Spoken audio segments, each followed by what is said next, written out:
we are emergency. We are depressurized. We do need to return back to. We have 177 passengers. John Barnett spent 32 years at Boeing, warning anyone who would listen that people were going to die. He documented metal shavings near flight control wiring. He reported faulty oxygen systems. He told federal regulators that up to a quarter of the emergency oxygen masks might not work in a crisis. Days before he was scheduled to give more testimony against Boeing, the 62-year-old was found dead in his truck from a gunshot wound to the head. Officials called it suicide. His family says he would never do that. A family friend says Barnett had warned her, "If anything happens to me, it's not suicide." In his notebook, investigators found a message: "I pray Boeing pays." 2 months later, another Boeing whistleblower, 45-year-old Joshua Dean, checked into a hospital with breathing problems. Within 2 weeks, he was dead from a sudden bacterial infection and stroke. 2 whistleblowers, 2 months, both warning about Boeing's deadly shortcuts. Both dead under circumstances their families call suspicious. This is the story of how America's greatest aviation company became a killing machine, and what happens to people who try to stop it. For over a century, Boeing represented American engineering at its finest. Founded in 1916, the company built the planes that won World War II, pioneered commercial jet travel, and put men on the moon. When you saw a Boeing 747, you saw American excellence flying at 35,000 feet. Boeing wasn't just another company. It was a symbol of what America could build when we combined brilliant engineering with a commitment to safety. For decades, Boeing's culture was simple. Engineers ran the company, and the first priority was always making planes that wouldn't fall out of the sky. By the 1990s, Boeing dominated commercial aviation. The 737 had become the best-selling commercial aircraft in history. Airlines trusted Boeing. Passengers felt safe on Boeing planes. The company's stock was soaring, and everyone who mattered was getting rich. But behind the scenes, a cancer was growing. In 1997, Boeing merged with McDonnell Douglas, a struggling competitor known for prioritizing profits over engineering. That's when everything changed. The McDonnell Douglas executives didn't just join Boeing, they took it over. The company moved its headquarters from Seattle, where the planes were built, to Chicago, hundreds of miles from the factory floor. Suddenly, Boeing was run by MBAs in suits making decisions based on spreadsheets instead of safety. John Barnett later described what happened. The entire team came down from the military side. Their motto was, "We're in Charleston and we can do anything we want." They started pressuring us not to document defects, to work outside procedures, to allow defective material to be installed. Boeing stopped being an engineering company and became a finance company. Executives spent $43 billion on stock buybacks to inflate share prices, money that could have been spent on safety. Quality became overhead and non-value added, and anyone who complained, they were punished, demoted, or forced out. In 2011, Airbus launched the A320neo, a more fuel-efficient version of their popular A320. Airlines loved it because it burned less fuel, which meant lower operating costs. Orders poured in. Boeing was in trouble. Boeing had 2 choices: spend years designing an all-new aircraft from scratch, or quickly modify their existing 737 with bigger, more efficient engines and rush it to market. They chose speed over safety. The problem was simple but deadly. The new, more efficient engines were too big to fit in the 737's original position. Boeing had to mount them higher and further forward on the wing. This changed the plane's aerodynamics in a dangerous way. At certain angles, the nose would pitch up automatically, potentially causing a stall. Boeing's solution?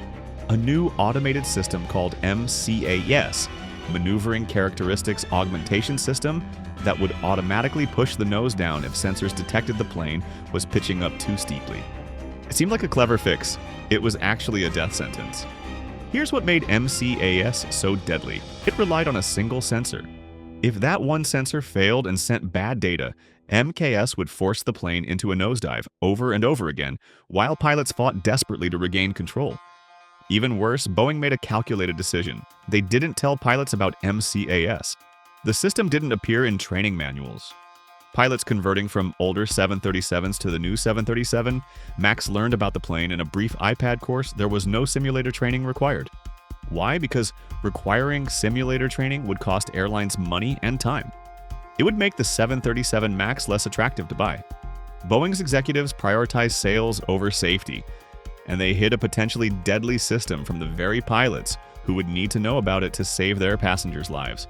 October 29, 2018. Lion Air Flight 610 took off from Jakarta, Indonesia, heading to Pangkal Pinang. The brand new Boeing 737 MAX had 189 people on board, passengers and crew heading home, going to work, living their lives. 13 minutes later, everyone was dead. What happened in that cockpit was horrifying. A faulty sensor triggered MCAS, forcing the nose down. The pilots pulled back, trying to climb. MCAS activated again, pushing the nose down harder. This happened 21 times in 13 minutes, the pilots fighting their own plane while passengers behind them screamed. The cockpit voice recorder captured the chaos, warnings blaring, the pilots shouting to each other, desperately paging through manuals trying to understand what was happening. They never had a chance. The plane hit the Java Sea at 450 miles per hour. The impact was so violent that investigators could only identify victims through DNA. 189 people gone in an instant. Boeing's response was chilling. They issued a bulletin to airlines mentioning MCAS for the first time, but they insisted the plane was safe. They blamed pilot error, even though Boeing had deliberately hidden MCAS from pilot training materials. The FAA, which was supposed to protect the flying public, did nothing. 387 Boeing 737 MAX aircraft kept flying around the world, carrying thousands of passengers every day, all with the same fatal flaw. March 10, 2019. Just 4 months and 11 days after the Lion Air crash, Ethiopian Airlines Flight 302 took off from Addis Ababa heading to Nairobi. The brand new Boeing 737 MAX had 157 people on board. 6 minutes later, everyone was dead. This time, the pilots knew about MCAS. Ethiopian Airlines had trained them on the emergency procedures after the Lion Air crash. When the faulty sensor triggered MCAS and the plane started nosediving, they followed Boeing's instructions exactly. They disabled the system. But MCAS had been so aggressive that the pilots couldn't control the plane manually. The control wheel required superhuman strength to turn. Desperate, exhausted, they turned the electric trim back on, hoping to regain control. MCAS reactivated immediately.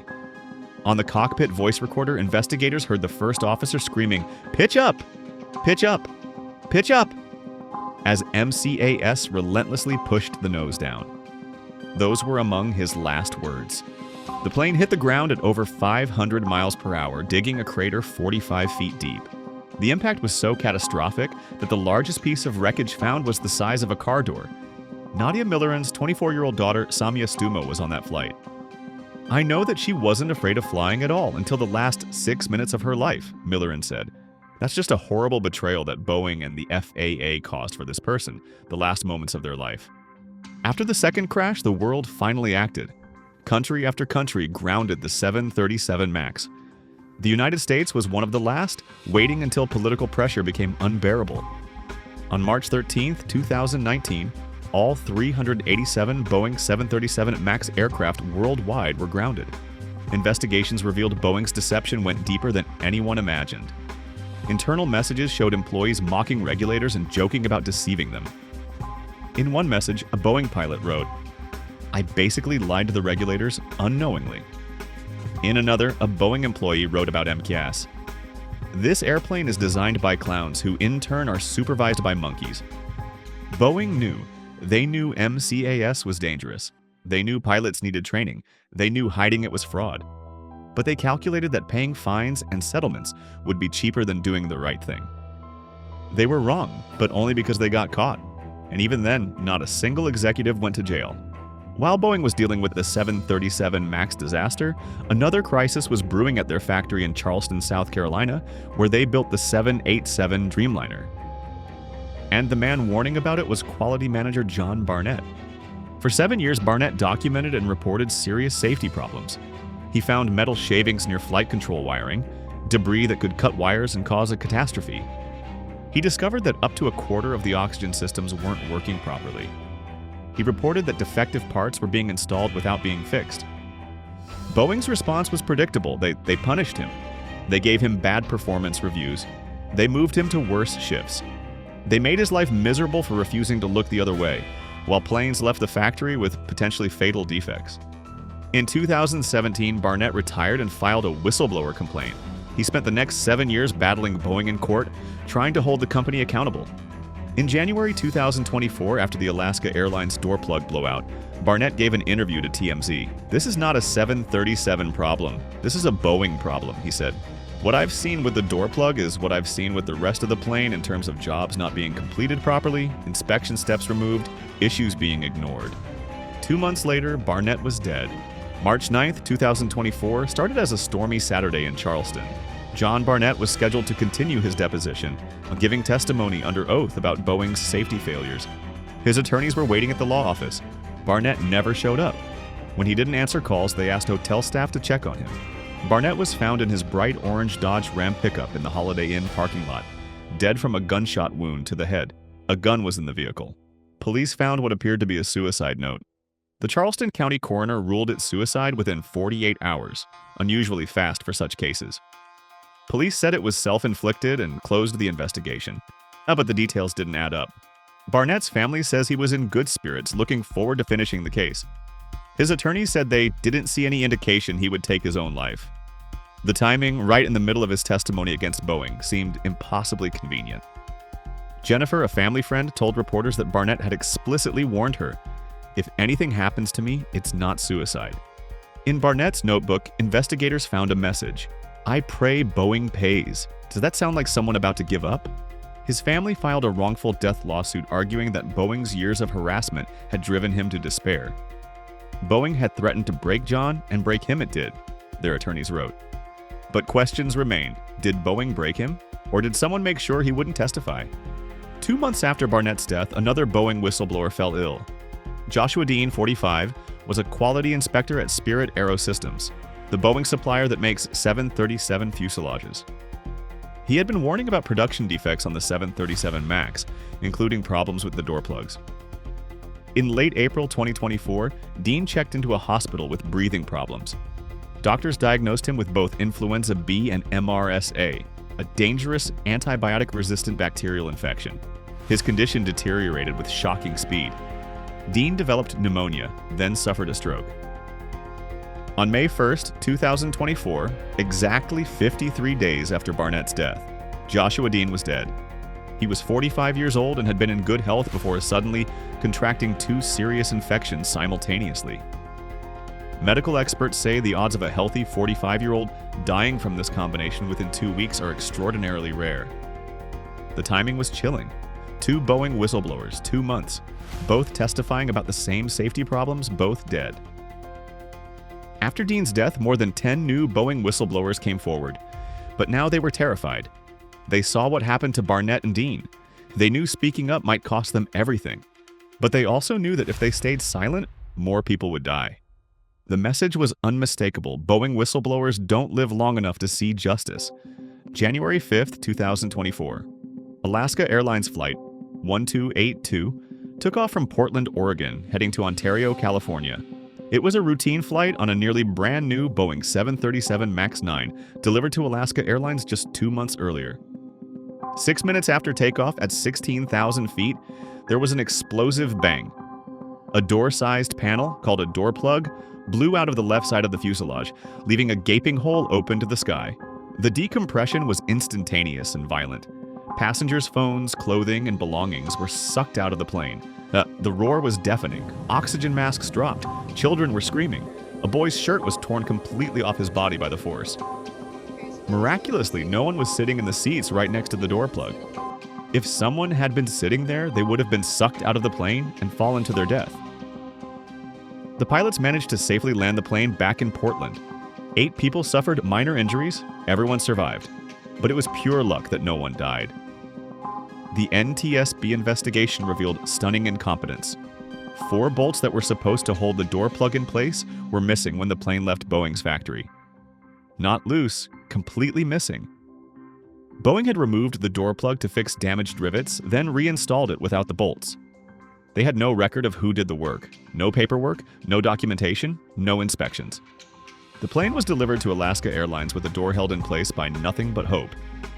Of the 24 people on Boeing's door team, only 1 had ever removed a door plug before, and that person was on vacation when the work was done. Workers told investigators they felt pressured to work too fast and were asked to do jobs they weren't qualified for. The NTSB determined that even one of those 4 bolts could have prevented the disaster. Boeing couldn't manage to install even one. The door plug had been gradually moving upward over 154 flights, slowly working its way out of position until finally, at 16,000 feet, physics took over. After the door plug blowout, the NTSB held hearings that exposed Boeing's chaos. The company had failed 33 of 89 FAA audits. Workers described a culture where speed mattered more than safety, where documentation was ignored, where asking questions got you punished. Boeing's CEO Dave Calhoun was forced to testify before Congress. Families of 737 MAX crash victims sat behind him wearing shirts with photos of their dead children. Senators accused Boeing of supplying flying coffins to airlines. When asked if he would personally fly on a Boeing 737 MAX, Calhoun hesitated.